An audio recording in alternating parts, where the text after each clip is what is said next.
Грција во 1904 година започна борбата за Македонија, остварување на големата идеја за реставрација на Византиската империја со испраќање грчки андарски чети во Македонија.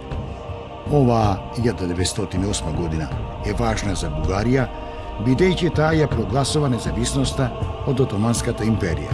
Кнезот Фердинанд е прогласен за цар. Во рамките на Отоманска империја во 1905 се случува атентат врз султанот Абдул Хамид II. Веста за големото македонско востание, кое се разви стихино, ги премина границите на балканските држави и најде одзив во душите и во свеста на народните маси во Европа, кои што акламираа довостанатиот народ и ги натераа владите да се замешаат во работите на Европска Турција. Начинот на кој се предизвика и беше изведено Илинденското востание ги фрли во забуна внатрешните дејци, кои во времето што престоеше требаше да ги консолидираат своите редови и повторно да застанат на здрави носи. Но империализмот на балканските држави ги создаде елементите кои ја убија самоувереноста на народот. Пропагандите ги урнаа мостовите на револуционерната идеја и заради масовното привлекување туѓи елементи во редовите на организацијата внесоа противречности и расцепи. Пропагандите го заврзаа востанието и го скинаа недозраниот плод на грандиозна епопеја. Во времето што доаѓа, Македонија ќе плати крвав данок од народните маси. Меѓутоа, крвта нема да остане залудна и грешките ќе послужат како поука за една добиена можност на народот и пред се за поколението што доаѓа, кој ќе застане во арената за борба за нов подвиг, за нов Илинден.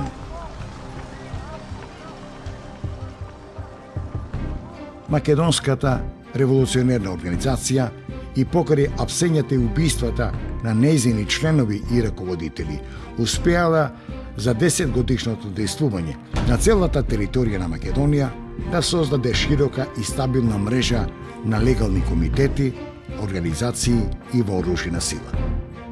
Меѓутоа, Илинденското востание ја променило оваа ситуација. Илинденското востание не ги постигнало посекуваните цели, него променило статусот на Македонија во рамките на Отоманската империја. Мирштекските реформи, кои почнале да се применуваат дури во пролетта 1904 година, иако предвидувале реорганизација на османската жандармерија, на судството и на финансиите, не ја измениле суштински состојбата во Македонија. Организацијата доживеала длабоки внатрешни потреси. Дел од членовите на комитетите и штабовите, како и дел од војводите, најмногу од Битолскиот револуционерен округ, веднаш по задушувањето на востанието заминале во Бугарија со цел да разменат мислења за созадената положба по востанието и да изградат ставови за иднината на организацијата. Во поилинденскиот период македонската организација воопшто западна во една морална криза, која што се последица се разбира на поразот во востанието. Од тука веднаш по востанието се отворија многу прашања, нови прашања се отворија многу дилеми. Едните го поставуваа прашањето за одговорноста за сето она што се случило до тогаш, а другите гледале напред и барале начини и идеи како да функционира организацијата во иднина. Она што се случувало на теренот во Македонија, во внатрешноста била една од тие тешки ситуации за организацијата. Но може би исто толку тешка била и задачата на идеолозите на организацијата, членовите на Централниот комитет, револуционерните комитети, оние кои што во време на востанието при одлучувањето за востание, за време на востание имале голема улога во реализирањето на тоа востание, дека нормално е почувствувале дека треба нешто да се направи, треба да се разменат мислењето. Ваквите поделби се зголемија, нели, фракционерството почнаа да се јавуваат натре сарафисти, после приврзаници на Христо Матов Татарчев. Или полека се формираше некој внатрешен врховизам во организација. Од друга страна пак Даме Груев, Никола Карев и другите, значи македонски револуционери, кои што останеа приврзани на својот народ и своето дело, во секоја прилика настојува да се вратат во земјата и да ги координира акциите. Треба да се концепира нова програма, нов статут, нов правилник, да се прилагоди на промените кои настанале во Македонија после Илинденското востание, бидејќи дошле и мирстешките реформи, значи ситуацијата започнувала да се менува, требало да се определат нели, задачите и према тие реформи, и према настапувањето на соседните држави и према големите сили. Дел од раководителите на Битолскиот револуционерен округ останале во округот, меѓу востаниците и населението, за да го организираат надминувањето на последиците од востанието. Дел од раководните кадри уште пред востанието се наоѓале по затворите ширум империјата. Повеќемината од нив биле амнестирани во пролета 1904 година. Поради нарушените меѓусебни односи во Централниот комитет во Солун, од извршување на својата функција се повлекол Петар Попарсов. Во април 1904 година преостанатите членови го распуштиле Централниот комитет и организацијата функционирала без своето врховно тело до октомври 1905 година.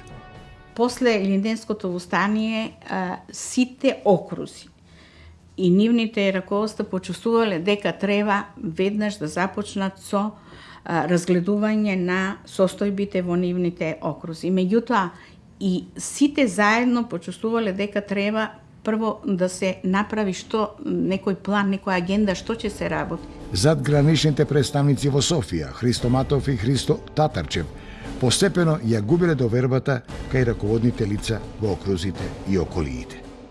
Различна била положбата на окружните и на околиските раководства. Некои од раководителите го носеле товарот на вината поради прифаќањето на одлуката за кревање на востанието без завршени подготовки, меѓу кои на прво место биле Борис Сарафов и Иван Гарванов. Раководителите и војводите од околиите на Битолскиот револуционерен округ Никола Карев, Никола Петров Русински, Христо Узунов и Петар Ацев, кои на Смилевскиот конгрес настојувале да ги убедат другите делегати дека организираноста во округот се уште не е созријана за кревање востание, по востанието го изразувале својот револт кон оние кои инсистирале да се прифати ваквото решение. Војводите и четниците од Серскиот и од Струмичкиот револуционерен округ, начело со Јане Сандански и Христо Чернопеев, како и нивните соработници групата Серски војводи, и понатаму биле преокупирани со борбата против врховистичките чети, кои продолжиле да влегуваат од територијата на кнежеството Бугарија во Источна Македонија, создавајќи поширока база и влијание. Во Солунскиот револуционерен округ се било подредено на надминување на последиците од апсењата и репресиите од османиските власти по солунските атентати на гемиджиите. Засилените вооружени дејства на грчките андарски чети се заканувале да предизвикаат крвави пресметки со четите на организацијата. Во Скопскиот револуционерен округ, каде што востанието не било масовно, немало ниту голема концентрација на раководители и војводи на Тмор, но сепак и тука задушувањето на Илинденското востание ги променило работите поради засиленото влегување на српски вооружени чети во северниот и во северозападниот дел на Македонија. Секој поединец во тие поствостанишки тешки денови за организацијата и за населението настојувал да го најде своето место во понатамошната дејност на Тморо. Организацијата, освен што била преокупирана со собствена внатрешна реорганизација, била исправена и пред многу други одговорни задачи. Најмногу време и сили се трошеле околу прашањето за нејзина понатамошна организациона поставеност и функционирањето на нејзините тела, како и за тактиката на дејствување на вооружените сили. Дали ќе се задржи стариот начин на управување и раководење со организацијата, што значи строга централизација по вертикална линија одгоре надолу преку Централниот комитет и безпрекорно извршување на сите негови одлуки од сите подолни инстанци, или пак ќе се примени нов метод каде што иницијативите ќе доаѓаат оддолу, од самата база, а Централниот комитет ќе биде крајниот извршен орган највисоко. Христо Матов и Димо Хаджидимов станале најекспонираните идеолози на двете спротивставени струи. Една од првите средби на кои биле поставени прашањата за иднината на организацијата било јануарското советување одржано во Софија во почетокот на 1904 година. Кај што се собрале од сите окрузи, иако тоа не бил конгрес, не биле делегирани спрема статутот на организацијата, меѓутоа тоа биле раководители од сите револуционерни речиси окрузи, кои што во повеќе состаноци ја разгледале ситуацијата во Македонија, во организацијата, положбата на организацијата и што понатаму. Значи, тоа е тоа јануарско советување во Софија, каде што и после подолги дебати околу тоа кој има право, зошто востанието се кренало, под кои околности требало, зошто избрзано или неизбрзано, кои се сега задачите кои престојат. И во една таква атмосфера, дебата, бил донесен првиот документ, може да се рече, кој важел за целата организација. Тоа е директивата за едното уредување на организацијата. Приврзаниците на гледиштето за задржување на предвостаничкото централистичко уредување на организацијата постепено се групирале околу двајцата задгранични представници Христо Матов и доктор Христо Татарчев. Наспроти оваа група застанале Димо Хаджидимов, Јане Сандански, Димитар Стефанов, кои се залагале за реформирање на организацијата со примена на федеративниот принцип во уредувањето и функционирањето. На советувањето била донесена директива за идната дејност на организацијата, која имала карактер на програмски документ. Целта на организацијата си останувала и понатаму иста – автономија на Македонија. Во низините редови и понатаму требало да се привлекува целокупното население, сите незадоволни елементи, независно од народноста и од верската припадност. Во однос на независноста на организацијата и против мешањето на туѓи фактори, во директивата стои јасната одредба да не се лаже народот дека Бугарија или некоја друга држава ќе дојде да го ослободи, но да се учи да се подпира на своите робски, но организирани сили. И што е најважно, и понатаму се останувала целта автономија на Македонија. Значи, за она за што се боревме пред востанието, продолжуваме, ама сега треба да ги прилагодиме сите тие задачи на ново настанатата ситуација. И таа директива, распратена по окрузите, веќе била една насока како да се организираат тие дебати, тие размени на мислења по окрузите, за да се дојде повторно. Значи, средбата во Софија, директивата значела дискутирајте, па пак да се најдеме на еден општ конгрес. Значи, тој документ упатувал да се разгледа ситуацијата, да се сите овие прашања кои биле отворени и повторно да се најдеме заедно за да донесеме една програма која одговара устав, правилник на ново настанатата ситуација. По ова прво пошироко советување и по донесувањето на директивата, секој од окрузите на свој начин се обидувал да ги консолидира редовите на организацијата и да се подготви за учество на Општиот конгрес на ТМОРО. Во текот на 1904 и 1905 година сите окрузи одржале окружни конгреси. На 16. април 1904 година на планината Огражден бил одржан конгресот на Струмичкиот револуционерен округ. Во Струмичкиот револуционерен округ и на конгресот кој бил одржан, со оглед на тоа што тие некако повеќе инклиниране кон левицата и кон соработка со Серскиот револуционерен округ, а веќе идеолог на таа лева струја, кај што повеќе имале влијание и социјалистите, Димо Хаџидимов се залагал за децентрализација, дури и федеративно однесување или организирање на окрузите во рамките на организацијата. Била изречена остра критика за задграничните представници Христо Матов и доктор Христо Татарчев заради непридржувањето на принципите на ТМОРО. Делегатите на Конгресот ги предлагале Димитар Стефанов и Пере Тошев за идни задгранични представници.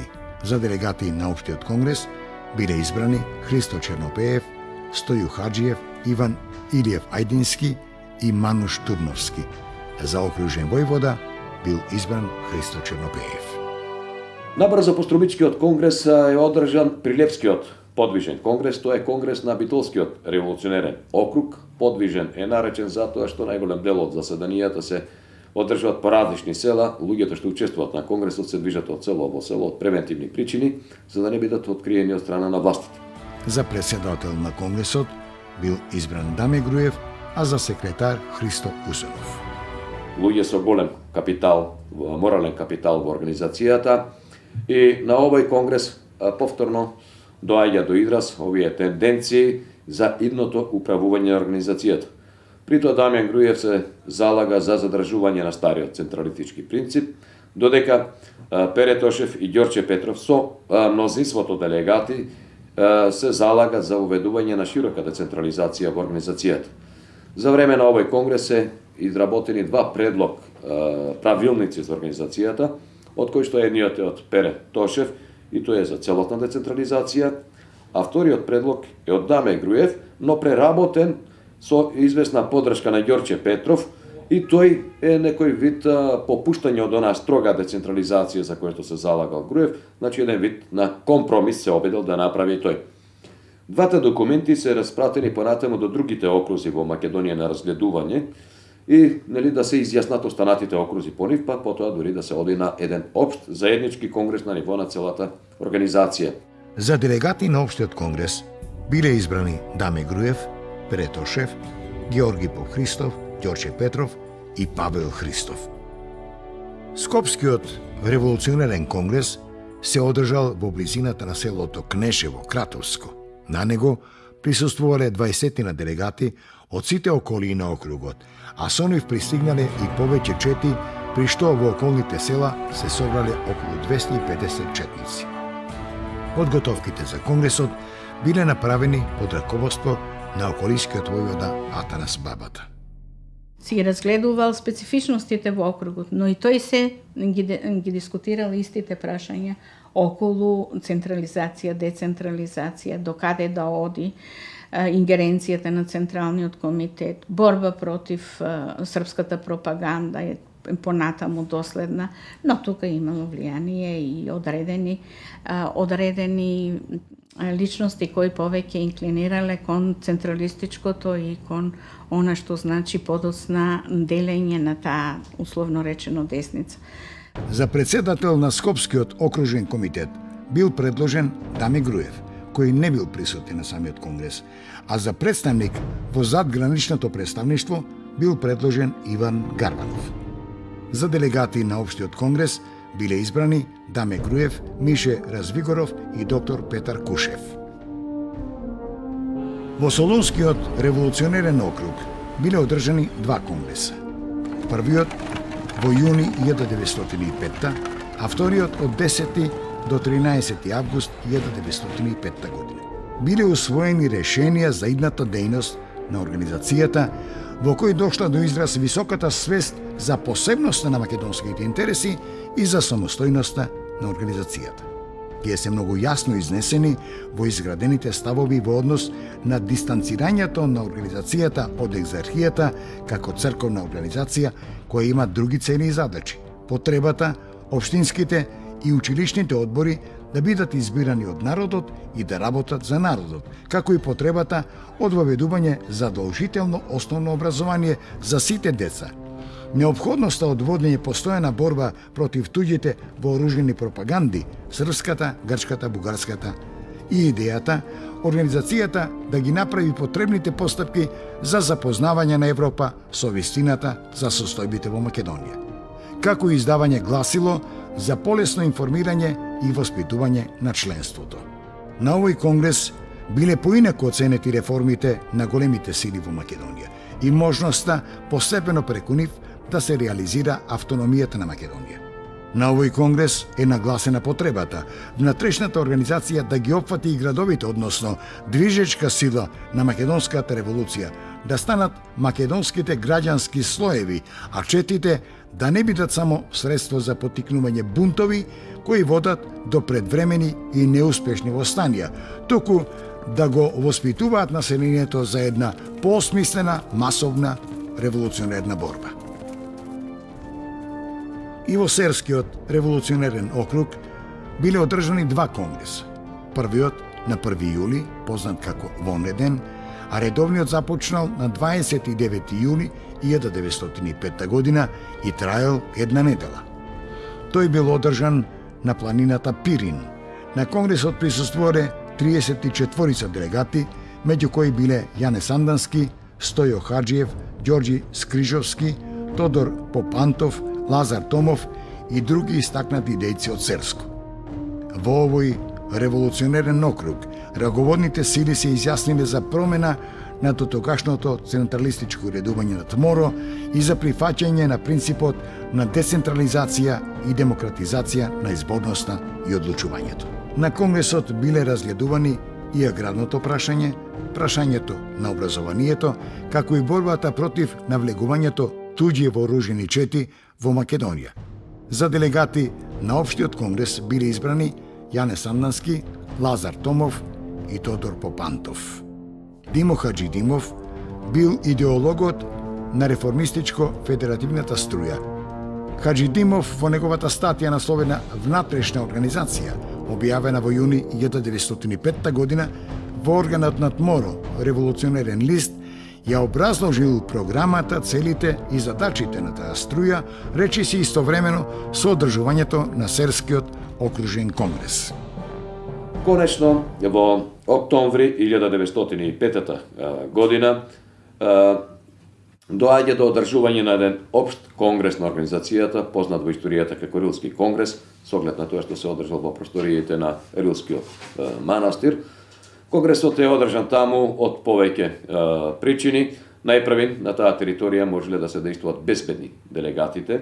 Меѓутоа, кога веќе го спомнавме тоа прашање, треба да потенцираме дека еден дел од делегатите на Конгресот, предводени од серчани, начело со Јане Сандански, инсистирале и барале Конгресот да се одржи на територијата на Македонија, за да се потврта самостојниот, независниот карактер на организацијата. Сите се надевале дека тој конгрес ќе донесе излез од таа ситуација, од таа поделеност, од ова преокупирање само со состојбите во окрузите, дека ќе се направи напори да се излезе од ситуацијата со задржување на целовитоста на организацијата, со поголема ингеренција на окрузите, но и со еден консензус за едно раководно тело. За председател бил избран Дамјан Груев, а за секретари Илија Балтов и Аргир Манасиев.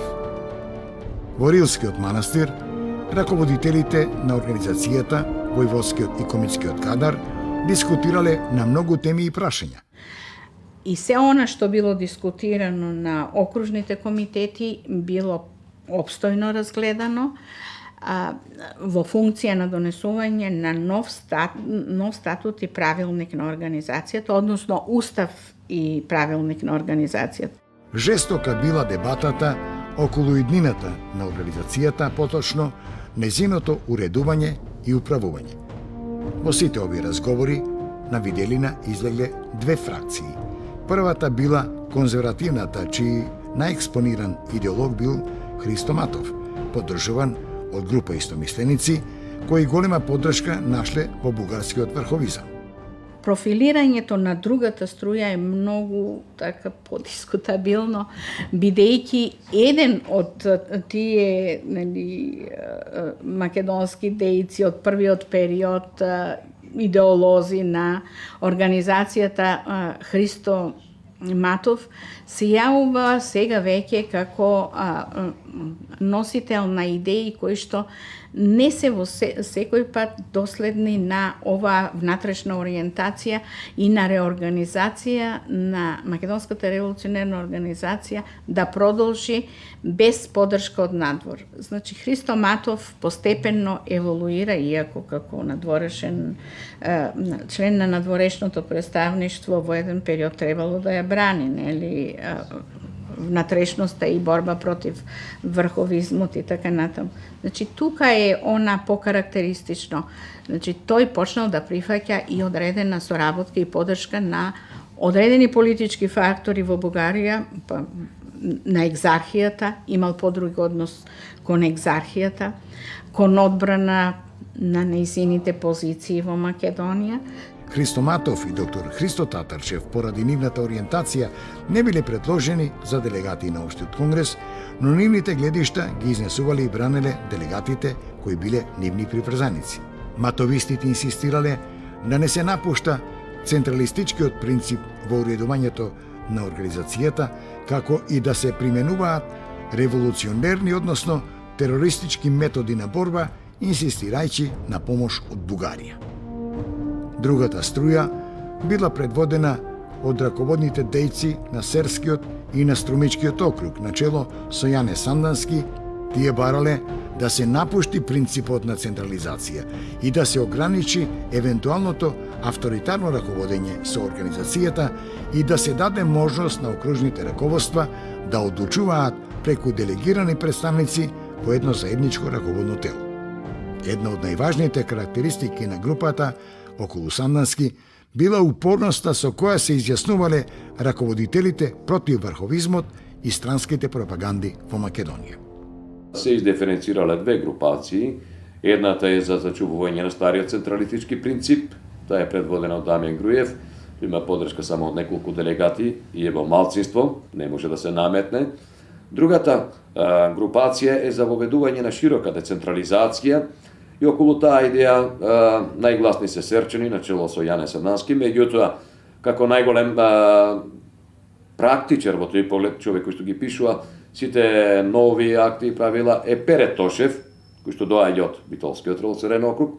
Оваа идеја е поддржана и од Ѓорче Петров и тој застанува за демократскиот принцип, така што на Конгресот е прифатена одлуката, значи организацијата во иднина да функционира на сосема поинаков начин, за разлика од дотогашниот, се спроведува целосна децентрализација од највисоко до најниско ниво. Што значи иницијативите ќе поаѓаат оддолу, а ќе завршуваат горе кај Централниот комитет. Било разгледувано прашањето околу туѓите вооружени пропаганди во Македонија, како и односот кон таквите групи и струи. На крајот од Конгресот посебен акцент бил ставен и на идната литература и печат, која што би значила едукација на македонското население и негово национално освестување. Но останува неповиден фактот дека најмногу време било потрошено на спротивставените идеи и концепции за идното уредување на внатрешната организација. Бил усвоен и нов устав и правилник на организацијата.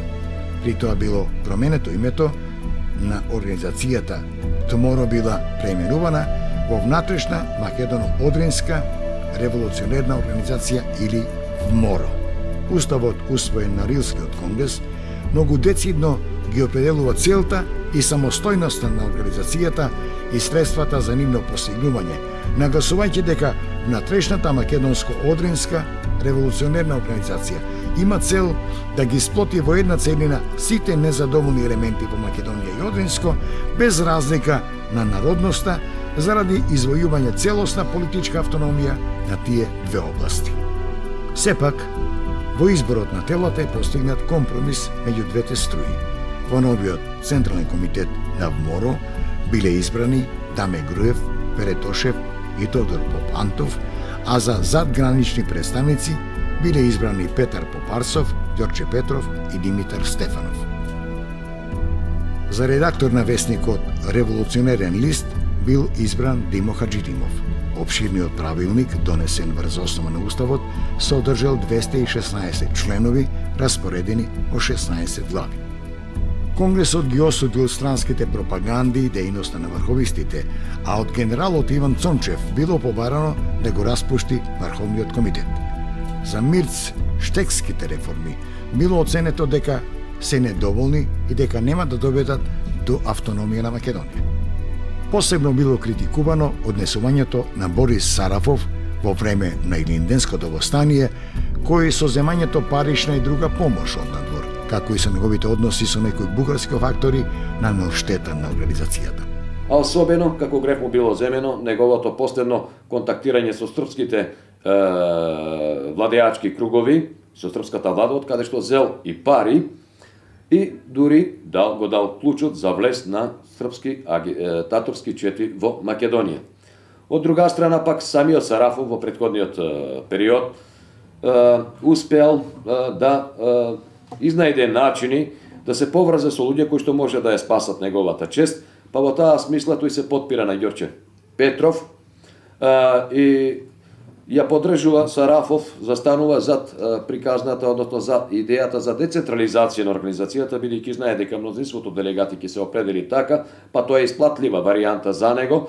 И на крајот најголемиот обвинител на Сарафов, во случајот Јане Сандански, излегол со еден предлог кој што рече си ги избунил сите, да се прогласи општа амнестија на сите што извршиле било каков престап во организацијата до почетокот на Конгресот. Буквално сите биле збунети, зашто Сандански предложил таква мерка за Сарафов, кога знаеле дека самиот е најголем негов обвинител. На крајот одговорот го нашле и се наоѓа токму во дипломатските манери на Ѓорче Петров, кој што всушност бил и главен ментор на Конгресот и успел да излобира помеѓу сите, да дојде до помирување во интерес начин на организацијата, да дојде до едно општо помирување, да не се отворат такви прашања и на крајот излезот од ова прашање кој што можело да повлече многу други прашања по себе, е најден во една таква компромисна формула, која што вели дека се остават од разгледување сите такви престапи, но имаме и дополнително вградување на нова одредба таму, која што вели дека доколку тие се повторат во иднина, тогаш може да бидат реактивирани и старите обвиненија. Рилскиот општ конгрес бил последен на кој се постигнало известно единство и компромис во редовите на организацијата. Значи, од тој општ конгрес излегле со заеднички документи, со заеднички решенија, тоа е карактеристично. Значи, нов устав, промена на името на организацијата од внатрешна македонска револуционерна организација, нели, односно внатрешна македоно-одринска организација од тајна македоно-одринска ТМОРО во внатрешна македонско-одринска револуционерна организација ВМОРО. И со единствен устав и со единствен правилник, во кој биле поместени сите определби на тие кои што ја застапувале децентрализацијата во државата и продолжување на одбрана на внатрешниот карактер на организацијата. Меѓутоа, компромисот и договорот меѓу двете крила не значеле и дефинитивен крај на нивните спротивставени гледишта. Сите заминале од Рилскиот конгрес со надеж дека се ќе оди според решенијата и донесениот устав и правилник на организацијата. Но по се изгледа само на хартија бил договорот со оглед на тоа што многу биле присутни разногласијата. Се наметнува прашањето колку сето тоа што е предвидено во правилникот може да се примени на теренот во услови на една илегална организација. Во секој случај, сите акти од Рилскиот конгрес придонеле да се изгладат привремено сите навидом нерешени прашања, меѓутоа, веднаш по конгресот се покажало дека организацијата тешко може да функционира. По однос на тоа дали Серчани имаат право, дали Матов претерува во неговите свртувања кон одредени бугарски фактори, бугарската влада и екзархија. Следбеници на тие определби останале и доктор Христо Татарчев, Иван Гарванов, Борис Сарафов, а самиот Христо Матов во своите оставени писмени белешки го посочува и Тодор Александров како револуционер во кого уште тогаш имал голема доверба како мощен способен организатор. Матов промовирал и една карактеристична определба за средствата и методите на борба на организацијата против грчката пропаганда во Македонија, предлагајќи исти такви жестокости против грчките села и градови, како што применувале грчките андарти, а во таа борба да се инволвира и македонската емиграција во Бугарија, дури и бугарската влада. Бидејќи секој и понатаму инсистирал и работел на теренот да добие што повеќе приврзаници на територијата на Македонија, за да може да обезбеди делегати за идниот конгрес, за да изврши преврат на состојбите во самата организација. Во тој контекст, значи, настанува ново групирање, нови поделби и иако навидум беа изгладени и закопани сите стари недоразбирања, всушност секој почна и продолжи да работи на своја глава и во прилог на својата фракција во организацијата. И меѓу себе се почнале полемики и напаѓање со тоа што Христо Матов и неговите приврзаници, а меѓу нив веќе били Татарчев, еден од основачите, дека претерале Јане Сандански и неговите соработници во прифаќањето на интернационализмот, на федерализмот, на еволуционизмот, дека еве тие веќе ја губат врската со старата централистичка организација. На тој начин, во 1906 година, нема да има ниту елементарни услови за возобновување на она декларирано единство на Рилскиот конгрес. Тоа е најтешкиот период на организацијата. Болно разидување, растурање на една организација. Додека се одвивале овие натамошни делби и процеси на неспроведување на донесените документи на Рилскиот конгрес, на 23 декември 1906 година загинал членот на Централниот комитет Даме Груев. Веднаш потоа, значи по неговата смрт, веќе се закажани советувањата за идниот општ конгрес на организацијата и на оние предходни советувања во Софија, прелиминарни советувања на кои што требало да се изврши подготовка и договор за текот на конгресот, ќе дојде до пробивање на конгресот. Всушност, оние делегати кои што најдолго време отсуствувале од Македонија и според важечкиот устав и правилник немале веќе право да имаат легитимен статус на делегати, работеле на секој начин да се пробие конгресот со цел да се покаже дека другата група е виновна за растурањето на конгресот. Па така, значи, кон крајот на 1906 обидот за одржување на конгрес всушност пропаднал, а со тоа слободно може да се каже дека од тој момент Македонската револуционерна организација за прв пат престанала да функционира како единствена монолитна организација. Во текот на ноември 1907 година, раководството на Серскиот револуционерен округ на чело со Јане Сандански, иако без потврда од Општиот конгрес, донесло одлука да биде извршена смртната пресуда над Иван Гарванов, Борис Сарафов и Михаил Даев. Убиството на Сарафов и Гарванов го извршил серскиот војвода Тодор Паница на 28 ноември 1907 година. Меѓусебните писмени и устни полемики станале поинтензивни.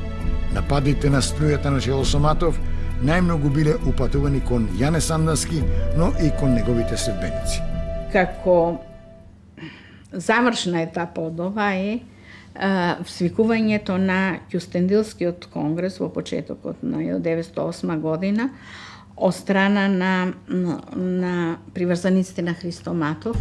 Конгресот бил одржан во селото Жабокрт, Кюстендилско, од 5 до 15 март 1908 година. Не биле поканети представници од Серскиот револуционерен округ, односно реформистичко федеративната струја на чело со Јане Самдански, поради заострените односи околу убиството на Сарафов и на Гарбанов. Не присуствувале делегати од Струмичкиот револуционерен округ, бидејќи веќе бил притворен Христо Чернопеев поради обвинување дека инволвиран во убиството на Сарафов и Гарванов, и на тој начин два од окрузите воопшто немаат делегати. Конгресот донел резолуција за исклучување од организацијата на 5 членови на раководното тело на Серскиот револуционерен округ на чело со Јане Сандански. Не биле поканети да поднесат отчет ниту членовите на Централниот комитет Пере Тошев и Тодор Поп Антов, ниту членовите на задграничното представништво Петар Попарсов и Ѓорче Петров. За учесниците на Конгресот тој бил општ и легитимен, а за оние кои пак немале своји представници на него, како и за дел од револуционерите од другите окрузи, Кюстендилскиот конгрес не бил легитимен. Тој конгрес фактички е делумен конгрес на оние сили кои што го свикале, но без учество на делегати од Струмичкиот и Серскиот револуционерен округ. И фактички тоа е пред Младотурската револуција. Тоа е и крајот на оно што некогаш беше Македонската револуционерна организација. И сето она што ќе се случува во престојниот период, разните обиди за нејзино обновување, всушност е борба за наследството на оваа организација, борба за името, борба за моралниот капитал кој што таа го создала и влијанието кој што го имало врз македонското население. Кюстендилскиот конгрес ставил крај на организационата целовитост на МОРО. Дотогаш струите биле внатре во организацијата. По овој конгрес тие дејствувале одделно и двете докажувајќи дека се идејно поврзани со дотогашната МОРО и дека едната, односно другата, е вистински продолжувач на идеите од првите години од нејзиното постоење.